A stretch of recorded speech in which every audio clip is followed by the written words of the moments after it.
അത് അതിരടി കൊണ്ടുപോയി വെച്ചാനെ. അത് കറുപ്പിന്റെ ക്ഷീണം അതിരടി തീർത്തും തന്നെ പറഞ്ഞാൽ മതി. ഒരു സംവിധാനം അരുൺ അനിരുദ്ധ്. സ്ക്രിപ്റ്റ് ചെയ്തിരിക്കുന്നത് സംവിധായകനും അരുൺ സ്കാരിയും കൂടി ചേർന്നാണ് സ്ക്രിപ്റ്റ് ചെയ്തിരിക്കുന്നത്.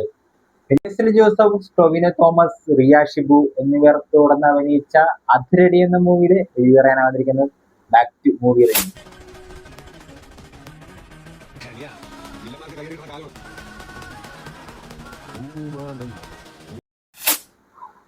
എന്റെ പൊന്നു മച്ചാന്മാരെ, ഒന്നും പറയണ്ട.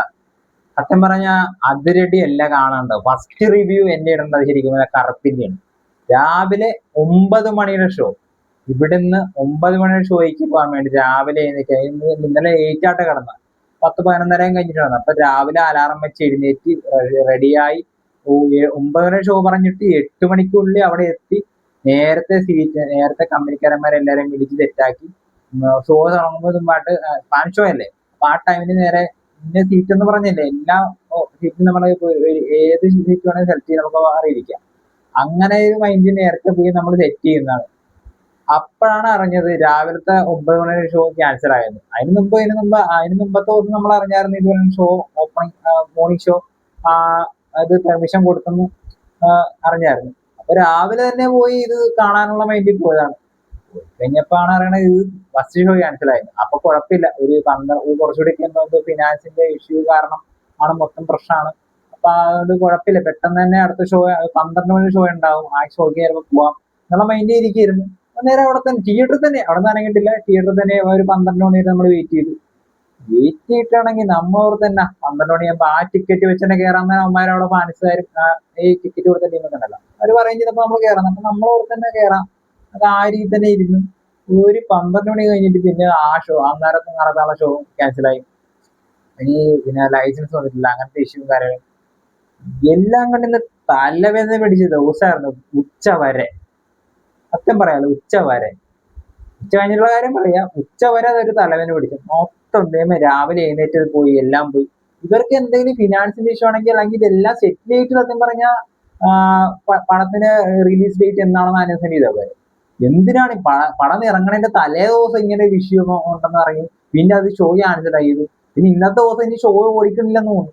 അവസാനം 3 മണിക്കെങ്ങാണ്ട് ഷോ ഓടിക്കണം എന്നൊക്കെ പറഞ്ഞു. പിന്നെ ഞങ്ങൾ പറഞ്ഞ് ഇനി കാണണ്ട, ഇനി നാളെ എങ്ങനെ പോയി കാണാം. 3 മണിക്കുള്ള ഷോ ഓടിക്കില്ലെന്ന് പറഞ്ഞു. ഇനിയിപ്പൊ ഇനി നോക്കണ്ടേ, നാളെ മറ്റന്നാളെ എങ്ങനെയാണെന്ന് നോക്കിയാൽ മതി. ഉച്ച വരെ ആ ഒരു കൊണ്ട് പോയിരിക്കുന്നു. പക്ഷെ ഉച്ച കഴിഞ്ഞ് ഞാൻ കമ്പനിക്കാരന്മാരോട് എന്തായാലും ഇത്ര മെനക്കെട്ട് നമ്മളെന്തായാലും വന്ന് തിയേറ്ററിൽ തന്നെ ഇത്ര രാവിലെ ഉച്ച വരെ എന്നെ കാണാൻ വീട്ടിൽ നിന്നും വിളി എല്ലായിടത്തും എന്നെ വിളിച്ചോണ്ടിരിക്കും. ഞാൻ പറഞ്ഞോണ്ടിരിക്കും ഇനി തിയേറ്ററിൽ തന്നെയാണ്, എങ്ങും പോയിട്ടൊന്നുമില്ല, ഫുഡ് പോലും കഴിച്ചിട്ടില്ല. ഞാൻ അതിന്റെ ഇടക്ക് പോയി ഒരു 2 മണി, അതായത് 1 മണി 1:30 വരെ കണ്ട് നമ്മൾ തിയേറ്ററിൽ തന്നെ സ്പെൻഡ് ചെയ്തിരുന്നു. അവിടെ തന്നെ ഇരുന്ന് വെള്ളം കൂടി ഇതൊക്കെ അവിടെ ഇരുന്ന് തന്നെയാണ്, ഒരു വെള്ളം കൂടി മാത്രമേ ഉണ്ടാകുന്നുള്ളൂ അവിടെ നിന്ന്. പിന്നെ വിശന്ന് പോരിഞ്ഞ് ഇനി ഇവിടെ നിന്നൊരു കാര്യമില്ല, നേരെ ഫുഡ് കഴിച്ച് വേറെ വീട്ടിൽ പോകാന്നുള്ള മൈൻഡ് വന്നാ. അപ്പാണ് അതിരടി കാര്യം ആലോചിച്ചത്. എന്തായാലും എത്ര മെനക്കെട്ടാം. ഞാൻ അമ്മയോട് പറഞ്ഞു, എടാ ഇനി ഇതിന് ഞാൻ കയറി കണ്ടേക്കാം, എന്നാലും കുഴപ്പമില്ല, ഇന്നത്തെ ദിവസം എന്തായാലും ഇന്ന് മൊത്തത്തിൽ ശോക അവസ്ഥയാണ്, ഇതിനെ തന്നെ പോയി കണ്ടേക്കാന്ന് പറഞ്ഞ് നേരെ അമ്മമാരായിട്ട് കയറിയതാണ് മച്ചാന്മാരെ. ഒരു രക്ഷയില്ല, രക്ഷ കിട്ടില്ല. സത്യം പറഞ്ഞ ഒരു പടക്കളം മൂവി കഴിഞ്ഞിട്ട് എനിക്ക് ഒരു തിയേറ്റർ പക്ക ഒരു നല്ല ഒരു തിയേറ്റർ, അതേ ഒരു ക്യാമ്പസ് വൈബ് പശ്ചാത്തലം, ഒരു കിടില മൂവി, ഒരു രക്ഷയില്ല എന്ന് പറഞ്ഞ ഒരു രക്ഷയില്ല, ഭയങ്കരമായിട്ട് ഇഷ്ടപ്പെട്ട്. അത് നിങ്ങള് ഏത് തരത്തിലുള്ള അല്ലെങ്കിൽ ചിലപ്പോൾ പല ടൈപ്പ് കാറ്റഗറി ഉണ്ടാവുമല്ലോ. അപ്പൊ ഈ സ്റ്റുഡൻസ് അല്ലെങ്കിൽ കോളേജ് പശ്ചാത്തലം അങ്ങനെയൊക്കെ ചിലപ്പോൾ ഇഷ്ടപ്പെടുന്നവരുണ്ടാവും. അപ്പൊ എനിക്ക് തോന്നുന്നത് കൂടുതലും അത് യങ്സ്റ്റേഴ്സ് ആയിട്ടുള്ള അല്ലെങ്കിൽ എന്റെ ഏജ് കാറ്റഗറി ഉള്ളവരും ഒരു യങ് ആയിട്ടുള്ളവർക്കും നല്ലപോലെ കണക്ട് ആവുമെന്ന് തോന്നുന്നു. പക്ഷെ അത് ഇപ്പൊ അത്യാവശ്യം ഏജ് ഓവർ ആയിട്ടുള്ള ടീമാണെങ്കിൽ അവർക്കൊക്കെ ഇനി കണക്ട് ആവുമെന്ന് അറിയാൻ പറ്റില്ല. പക്ഷെ എന്റെ പ്രായം എന്റെ ഒരു ഏജ് കാറ്റഗറി വന്ന ടീമിനെയൊക്കെ നല്ലപോലെ വർക്കായെന്ന് എനിക്ക് ആ സിനിമ കണ്ടപ്പോ തന്നെ മനസ്സിലായി. ഓരോ സീനും ഓരോ വിഷ്വലാണെങ്കിലും അതിൽ ബാക്ക്ഗ്രൗണ്ട് സ്കോർ, എന്റെ പിന്നെ ബാക്ക്ഗ്രൗണ്ട് സ്കോർ അമ്മാതിരി ലെവലിൽ ബാക്ക്ഗ്രൗണ്ട് സ്കോർ. എന്നിട്ട് നമ്മുടെ ഡോക്ടർ ആനന്ദും ബേസിൽ ജോസഫും കൂടിയാണ് പ്രൊഡ്യൂസ് ചെയ്തിരിക്കുന്നത്. അതിൽ എന്റെ കുഞ്ഞെന്ന് വെച്ചാൽ ഒരു രക്ഷയില്ല. ഏകദേശം ഒരു 5-6 പടം കൂടി ഈ ഡോക്ടർ ആനന്ദ് പ്രൊഡക്ഷന്റെ ബാനറിൽ ഇനി വരാനുണ്ട്. എന്തായാലും ഫസ്റ്റ് പുള്ളിക്കാരൻ പ്രൊഡ്യൂസ് ചെയ്യുന്ന ഫസ്റ്റ് മൂവിയാണ് ഇത്. നല്ല കിടിലായിട്ട് തന്നെ വന്നിട്ടുണ്ട് മൊത്തത്തിൽ. അതില് ആദ്യത്തെ മൂവി തന്നെ കിടിലായിട്ട് വന്നതിന് വളരെ സന്തോഷമുണ്ട്. നമ്മുടെ ബേസിൽ ഒരു നിഷ്കളങ്കനായിട്ടുള്ള ഒരു യുവാവ്, അല്ലെങ്കിൽ നമ്മള് ആ ക്യാരക്ടറിന് വേണ്ടി നമ്മുടെ ബോഡി വെയിറ്റും കാര്യങ്ങളൊക്കെ ട്രാൻസ്ഫോം ചെയ്ത് നല്ല കിടിലൻ ഒരു നമുക്ക് ആളിച്ചിരി ഓവറാണ്. ഇച്ചിരി ആ ക്യാരക്ടർ മൊത്തത്തിൽ ഓവറാണ്. പക്ഷെ എന്നാൽ ആ ഓവറായിട്ടുള്ള ക്യാരക്ടർ ആണെങ്കിലും ആദ്യം തുടങ്ങിയപ്പോ ഞാൻ ഇച്ചിരി ഓവറല്ലേ, എനിക്ക് കാണാൻ മടുപ്പിക്കുക. പക്ഷെ ആ ഓവറായിട്ടുള്ള ക്യാരക്ടർ എന്താണെങ്കിൽ നല്ലപോലെ നമ്മൾ ചിരിപ്പിക്കുകയും അതുപോലെ തന്നെ നല്ലപോലെ കണക്ട് ആവുന്ന ടൈപ്പ് ഒരു ക്യാരക്ടറാണ് ബേസിന്റെ. ടൊവിനോ ടൊവിനോ എന്റെ പൊന്നു ഒരു രക്ഷയില്ല. ഞാനൊരു ട്രെയിലർ കണ്ടപ്പോ തന്നെ ഞാൻ മനസ്സിലായി ഒരു ഗായകൻ എന്നുള്ള പശ്ചാത്തലമാണ് പുള്ളിക്കാരനെ പോലെ തന്നെ ക്യാരക്ടർ. ഒരു ഗായകനാണ്. ആ റോള് വന്ന് നിന്നിട്ട് ഏത് രീതിയിലുള്ള പ്രസൻസ് അല്ലെങ്കിൽ സ്ക്രീൻ പ്രസൻസ് ഒക്കെ ചെയ്യാൻ പറ്റുമോ എന്നൊക്കെ ഒരു വിചാരം ഉണ്ടായിരുന്നു. പക്ഷേ പുള്ളിക്കാരന്റെ ഒരു ക്യാരക്ടർ ഇൻട്രൊഡക്ഷൻ സീനുണ്ട്. പൊളിച്ച് തിയേറ്റർ എന്ന് വെച്ചാൽ ഒരു പാൻഷോ വൈബില് സത്യം പറഞ്ഞ ഒരു വിജയുടെ അല്ലെങ്കിൽ മോഹൻലാലിന്റെ പടത്തിന്റെ ഒക്കെ ഒരു എക്സ്പീരിയൻസ് ആയിരുന്നു. ആ ഒരു തിയേറ്റർ എക്സ്പീരിയൻസ് ആണ് എനിക്ക് ഭയങ്കര ഇഷ്ടപ്പെട്ടു.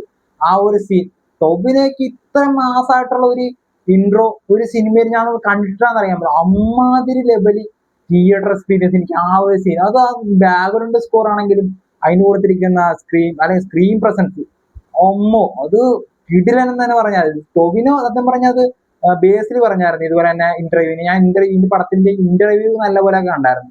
അപ്പൊ ബേസിൽ പറഞ്ഞായിരുന്നു ഇങ്ങനെ ഒരു ക്യാരക്ടർ ചെയ്യാനായിട്ട് ടൊവിനോനെ ചൂസ് ചെയ്യുമ്പോ സത്യം പറഞ്ഞാൽ ഒരു നായകൻ എന്ന റോളിൽ ഇത്ര നാളം നേരിട്ടിരുന്ന ഒരാളെ വിളിക്കുമ്പോ ഒട്ടും അയാളെ മോശമാക്കാനും പാടില്ല, എന്നാലും അദ്ദേഹം നല്ലപോലെ തന്നെ ചെയ്യുകയും വേണം. ഇത് ഒരു വില്ലൻ ഒരു നായകന്റെ ഇടി കൊണ്ട് ചുരുണ്ടുകൂടുന്ന ഒരു ടൈപ്പ് ഒരു വില്ലൻ ആകരുത് എന്നുള്ള രീതിയിലാണ് പുള്ളി പ്രസന്റ് ചെയ്തിരിക്കണം എന്ന് പറഞ്ഞായിരുന്നു സിനിമയിൽ. അത് അത് കിടിലായിട്ട് തന്നെ പ്രസന്റ് ചെയ്തിട്ടുണ്ട്. ഒരു രക്ഷയില്ല. പിന്നെ വിനീത് ശ്രീനിവാസനും പിന്നെ ഒരു ക്യാമിയൊക്കെ ഉണ്ട്. മൊത്തത്തിൽ തിയേറ്റർ ഒരു ഫാൻഷോ വൈബ് തന്നെയായിരുന്നു മൊത്തത്തിൽ പറയാൻ. ഒരു കിടിലൻ സത്യം പറഞ്ഞ കറുപ്പ് രാവിലത്തെ ക്ഷീണം ഉണ്ടല്ലോ, രാവിലെ എഴുന്നേറ്റും പോയിട്ട് നമ്മൾ തിയേറ്റർ വന്നപ്പോ എനിക്ക് കുറെ നാൾക്ക് ശേഷം ഒരു സൂര്യയുടെ പടം ഞാൻ ഫാൻ ഷോ എനിക്ക് കറുപ്പിന്റെ ട്രെയിലറും ടീച്ചറാണ് നല്ലപോലെ വർക്ക് ചെയ്യുക. അപ്പൊ ആ ഗെറ്റപ്പിലും മീശ പിടിച്ചിട്ട് കറുപ്പ് എന്നൊക്കെ പറഞ്ഞ ഒരു പവർഫുൾ ആയിട്ടുള്ള ക്യാരക്ടറാണ്. ഭയങ്കര ഇഷ്ടമായിരുന്നു. അപ്പൊ ഒന്ന് കാണണം ഇതെന്ത് ഈ അങ്ങനെ ഒരു പടത്തോട് എനിക്ക് സൂര്യയുടെ അങ്ങനെ ഫാൻ ഷോക്ക് ഞാൻ അങ്ങനെ പോവാറില്ല പൊതുവെ. ഈ അടുത്ത കാലത്ത് ഇങ്ങനെ മച്ചാന്റെ ഇറങ്ങിയിരിക്കുന്ന എല്ലാ പടവും നമുക്ക് അങ്ങനെ ഒരു പ്രതീക്ഷക്കൊത്ത അല്ലെങ്കിൽ നമുക്ക് വന്നിട്ടില്ല. അപ്പൊ ഒരു താല്പര്യം ഉണ്ടായിട്ടില്ല. പക്ഷെ ഇത് അങ്ങനെയല്ല, എനിക്ക് പ്രത്യേക ഒരു ഫീലിംഗ് പടത്തിന് ട്രെയിലറും ടീച്ചറും കണ്ടപ്പോൾ തോന്നി. അപ്പൊ അങ്ങനെ പോയി കാണാൻ പറ്റാത്തതിന്റെ വിഷമവും സങ്കടവും എല്ലാം ഈ ഒരു ഒറ്റ പടം കൊണ്ട് ഇന്നത്തെ ദിവസം ഫുള്ള് ഹാപ്പി മൈൻഡ് സെറ്റാക്കി തന്നെന്ന് പറഞ്ഞാൽ മതി. അത് അതിരടി കൊണ്ടുപോയി വെച്ചാനെ. അത് കറുപ്പിന്റെ ക്ഷീണം അതിരടി തീർത്തും തന്നെ പറഞ്ഞാൽ മതി. ഒരു കിടുക്കാച്ചി പടം. അത് ക്യാരക്ടർ അല്ലെങ്കിൽ നമ്മളിപ്പോ ക്യാരക്ടർ ബേസ് ആണെങ്കിലും അല്ലെങ്കിൽ സിനിമയുടെ കഥാപശ്ചാത്തലാണെങ്കിൽ കഥാപശ്ചാത്തലാണ് ക്യാമ്പസ് വൈബ്. അവിടെ ഒരു നമ്മള് ഈ സ്റ്റേജ് പരിപാടിയും കാര്യങ്ങളൊക്കെ ആരോണ എന്നൊക്കെ പറഞ്ഞ ഒരു പ്രോഗ്രാമിന്റെ പേര് അങ്ങനെ എന്താ ഈ കണ്ടന്റ് ചെയ്തിരിക്കണം. അത് നമ്മളിപ്പോ യൂത്ത് ഫെസ്റ്റിവൽ എന്നൊക്കെ പറയുന്ന പോലെ തന്നെ ക്യാമ്പസ് വൈബ് ആ സമയത്ത് നടക്കുന്ന സിറ്റുവേഷനിൽ നടക്കുന്ന ഫൈറ്റ് സീനാണെങ്കിലും ഒരു ടൊവിനോടൊക്കെ എന്ന് പറയാൻ ഒരു ബോഡി ലാംഗ്വേജും ഒക്കെ വെച്ച് നമുക്ക് പറയാം ഒരു കിൻഡലിഡി ആ ഒരു വൈബാണല്ലോ. ആ ടൈപ്പിലുള്ള ഒരു ഫൈറ്റ് സീനും കാര്യങ്ങളൊക്കെയാണ്. ബേസിൽ അതിന്റെ അപ്പുറത്ത് നായകനാണെന്ന് ആലോചിക്കണം. പക്ഷെ അത് ഇച്ചിരി മൊത്തത്തിൽ പടം ഓവറോൾ സ്കോർ ചെയ്ത് പോയേക്കുന്ന ടൊവിനോ തോമസ്. എന്താ പൊന്നു മച്ചാന, കിടിലം സെലക്ഷൻ ആണ്, കിടിലം പെർഫോമൻസ് ആണ്. ഈ പടത്തിലെ ഏറ്റവും ബെസ്റ്റ് വില്ലൻ എന്ന് പറഞ്ഞാൽ മതി. കിടിലനായിട്ട് പെർഫോം ചെയ്തിരുന്നത്. അത് ഒട്ടും പ്രതീക്ഷയില്ല. ഒരു ഗാനഭൂഷണം വൈബ് ആ ഒരു പശ്ചാത്തലം ആണ് ആദ്യം തുടക്കമാണെങ്കിലും പിന്നീട് അങ്ങോട്ട് ഒരു കത്തിക്കൽ ഉണ്ടാവില്ല. ഒരു രക്ഷയില്ലാത്ത വൈബ് പടം. എല്ലാരും കൂടി പോയി കാണുക. ഇപ്പൊ നമുക്കിപ്പോ എല്ലാവർക്കും പിടിക്കുക. ഞാൻ ഒറ്റ കാര്യം പറയാം, ഇതൊരു ഫാമിലി പടമാണെന്ന് ചോദിച്ചാൽ നമ്മളെ എന്റെ ഏജ് കാറ്റഗറിപ്പെട്ടതും അല്ലെങ്കിൽ നമ്മളെ ഒരു മിഡിൽ ഏജ് കാറ്റഗറിപ്പെട്ട മിക്കവർക്കും നല്ലപോലെ കണക്ട് ആവുമെന്ന് പറയാം. അല്ലാണ്ട് ഒത്തിരി പ്രായവർക്ക് ചിലപ്പോൾ കണക്ട് ചെയ്ത് പിള്ളേരുടെ കുത്തു സിനിമ എന്നൊക്കെ ചിലപ്പോൾ അവർ പറഞ്ഞു കളയും. പക്ഷെ അങ്ങനെയല്ല. ഞാൻ പറയാ ഒരു